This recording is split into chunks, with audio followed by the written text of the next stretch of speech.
सुबह का समय है। हल्की धूप आंगन में पड़ रही है। घर में पूजा की तैयारी चल रही है। कहीं कलश रखा जा रहा है तो कहीं दरवाजे पर रंगोली बन रही है। और तभी मन में एक सवाल आता है, आखिर ऐसा क्यों होता है कि चैत्र नवरात्र और गुड़ी पड़वा हर साल एक ही दिन आते हैं? थोड़ा रुकिए, क्योंकि इसका जवाब सीधा नहीं बल्कि एक दिलचस्प कहानी है। बहुत समय पहले जब इंसानों के पास आज जैसा कैलेंडर नहीं था, तब समय को समझने के लिए लोग आसमान को देखते थे। चांद की चाल, सूरज की रोशनी, इन्हीं से दिन और महीने तय होते थे। धीरे धीरे ऋषियों ने एक ऐसा पंचांग बनाया जिसमें हर नया महीना चंद्रमा से शुरू होता था। और उसी पंचांग में एक दिन आता है जो बाकी दिनों से अलग है। चैत्र महीने का पहला दिन, शुक्ल पक्ष की प्रतिपदा। अब यहीं से कहानी में मोड़ आता है। कहा जाता है कि इसी दिन भगवान ब्रह्मा ने इस पूरी सृष्टि की रचना शुरू की थी।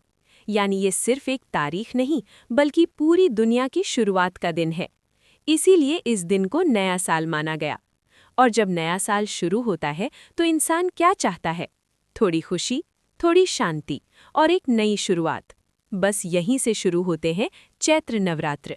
9 दिन माँ दुर्गा की भक्ति के, ताकि जीवन में शक्ति और सकारात्मकता बनी रहे। लेकिन कहानी यहीं खत्म नहीं होती। इसी दिन खासकर महाराष्ट्र में लोग अपने नए साल का स्वागत एक अलग अंदाज में करते हैं। घर के बाहर एक गुड़ी लगाते हैं जो जीत और समृद्धि का प्रतीक होती है। और इस त्योहार को कहते हैं गुड़ी पड़वा। अब जरा सोचिए, एक ही दिन, एक ही शुरुआत, एक ही नया साल।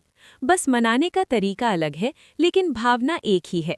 इसलिए हर साल ये दोनों त्योहार साथ आते हैं, क्योंकि ये सिर्फ त्योहार नहीं बल्कि एक ही कहानी के दो रूप हैं, एक भक्ति का और दूसरा उत्सव का। और शायद यही वजह है कि ये दिन हमें याद दिलाता है कि हर अंत के बाद एक नई शुरुआत जरूर होती है।